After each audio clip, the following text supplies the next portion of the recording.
NTIS는 국가 R&D의 과거이자 현재이자 미래입니다.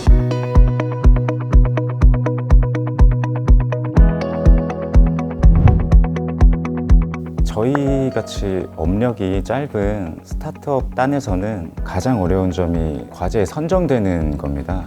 연구개발 계획서를 작성한다는 것은 사내부적으로 R&D를 좀 수행할 수 있는 역량을 보유하고 있다는 것을 의미한다고 생각하는데요. 실제로 과제 공고가 내려오고 경쟁이 심화될 때가 종종 있습니다. 그럴 때는 역량의 타당성, 기업의 안정성 등이 평가의 항목으로 들어가거든요.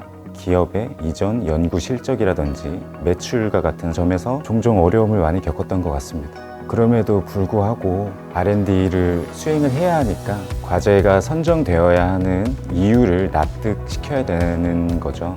최신 연구 동향일 수도 있고 내지는 산업적인 트렌드를 접목시킬 수도 있는 거고 기술적으로 공인된 기관과의 어떤 협업을 통해서 여러 가지 방면을 고민해보고 고려하는 게 문제 해결에 도움이 되지 않나 이렇게 생각을 합니다. 일반적으로 가장 많이 사용하는 건 두 가지 정도일 것 같은데요. 하나는 과제 검색이고 두 번째는 차별성 검토입니다. 실제로 한 해에 발주되는 과제가 세부 사업을 포함하면 10,000단위가 넘어갑니다. 이런 형태에서 기업에 맞는 사업을 찾기가 사실 쉽지만은 않거든요.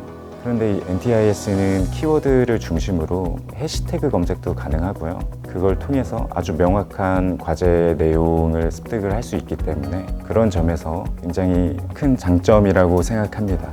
또 과제 검색뿐만 아니라 통합 검색으로 이루어지기 때문에 키워드 관련한 과제들이라든지 연구 성과라든지 어떤 컨택에 있어서도 굉장히 특화되어 있는 것 같습니다. 두 번째는 차별성 검토인데요. R&D 과제를 접수하기 위해서는 차별성 검토를 필수적으로 진행을 해야 하는데요. 이미 기개발된 기술을 정부가 수주시켜 줄 수는 없는 부분이니까요. 그래서 혹 차별성 검토를 통해서 앞으로 일어날 수 있는 중복에 관여된 일들을 사전에 방지할 수 있지 않을까 싶습니다.